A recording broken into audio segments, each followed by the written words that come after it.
सवाल उठाए जाए, तमाम तरह के नए नए नारे भी आप लोग गढ़ रहे हैं, तंज भी कसे जा रहे हैं अलग अलग तस्वीरों के जरिए, लेकिन ये बात तो महत्वपूर्ण है, सुप्रीम कोर्ट में कई याचिकाएं दाखिल हुई थी और सबको खारिज कर दिया गया था। और स्पष्ट तौर पर सुप्रीम कोर्ट ने इस बारे में टिप्पणी करते हुए कहा था कि पूरी प्रक्रिया पारदर्शी है। उसके बावजूद आप लोगों को भरोसा नहीं है। रह रहकर राफेल का मुद्दा क्या कांग्रेस पार्टी को ऑक्सीजन मिल जाता है, इस वजह से इसको कांग्रेस पार्टी अग्रेसिव तरीके से लेकर आगे बढ़ रही है?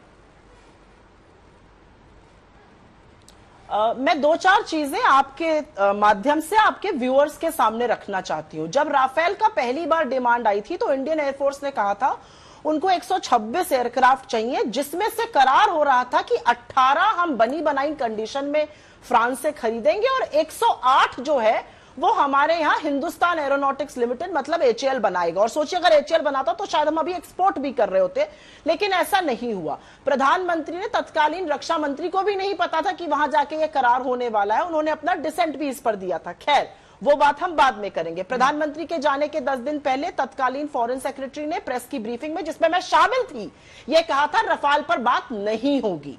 खैर उसके बाद वहां पर रफाल की डील हो जाती है। 126 की जगह हम 36 खरीदते हैं, 570 करोड़ प्रति हवाई जहाज की जगह हम 1670 पर खरीद कर आते हैं। चलिए इसमें भी कोई बात नहीं है। अब दिक्कत की बात यह है चित्रा जी कि कहीं ना कहीं यह सवाल जरूर उठेगा कि एचएएल को क्यों हटाया गया, 126 को घटा के 36 क्यों किया गया, 570 से बढ़ाकर 1670 क्यों किया गया। टेक्नोलॉजी ट्रांसफर जिसके माध्यम से हम यहां पर मैन्युफैक्चरिंग कर सकते थे उसको क्यों हटा दिया गया। और सबसे बड़ी बात इसमें यह है कि जो करप्शन क्लॉज होता है, एंटी करप्शन क्लॉज, जो कि टेंडर में भी था, वो हटा दिया गया। फ्रांस ने उसको हटाया और 2016 सितंबर में प्रधानमंत्री जी ने और भारत सरकार ने उसको आम सहमति दी। तो मेरा सिर्फ दरख्वास्त यह है सरकार से कि ये एक बहुत बड़ी डील का मामला है, इसमें पारदर्शिता चाहिए। और आपके पहले जो स्पीकर बोल रहे थे, मैं उनका नाम नहीं सुन पाई थी, उनको ये बताना है कि जेपीसी जो होती है वो सारे दलों की बनती है, वो इंटरडिसिप्लिनरी होती, सारे दलों की बनती है, उसमें एक दल के लोग नहीं रहते।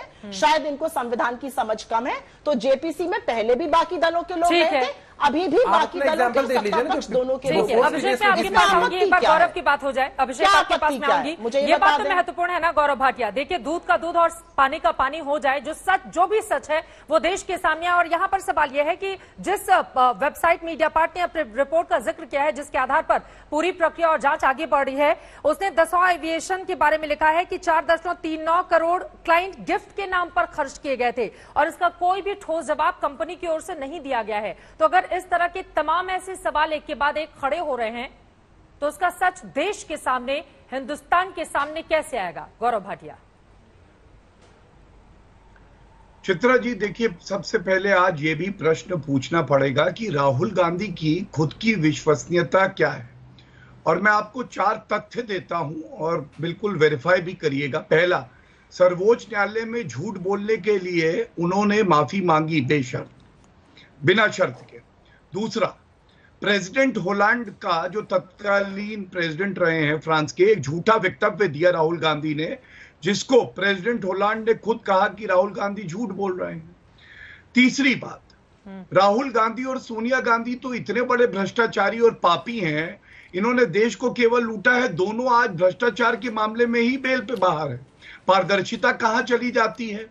जब हम पूछते हैं ऑगस्टा वेस्टलैंड में, जब हमारे जवानों के पास बुलेट प्रूफ जैकेट नहीं थी, ये वीवीआईपी चॉपर ले रहे थे। और चौथी बात, मनोहर पारिकर जी का जब स्वास्थ्य ठीक नहीं था और वो तब भी देश की सेवा में लगे थे, उन्हीं का एक पत्र है, मैं पढ़ दूंगा अगर आप कहेंगी।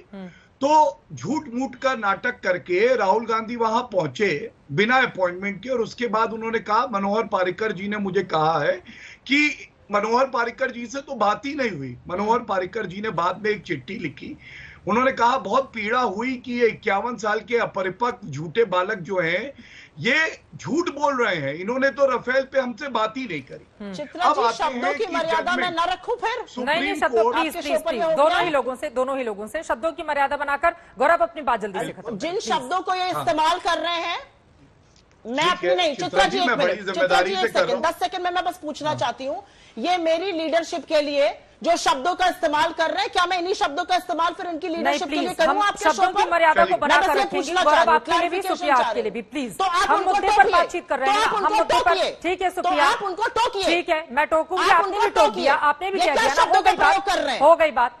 गौरव भाटिया, अपनी बात को जल्दी से। क्या शब्दों का प्रयोग कर रहे हैं? चित्रा जी, शब्दों की क्योंकि बात करी ना, ओछे घटिया पार्टी के किसी प्रवक्ता को मत बुलाइएगा। सर्वोच्च न्यायालय में चुने हुए प्रधानमंत्री जी को चौकीदार चोर है कह के माफी मांगी। क्या ठीक शब्द थे? माफी मांगे। अभी मैं अपने शब्द वापस लूंगा, अभी वापस लूंगा। चौकीदार चोर है बोलने वाले झूठे राहुल गांधी माफी मांगे, प्रवक्ता राहुल गांधी। शब्दों की मर्यादा बनी रहेगी।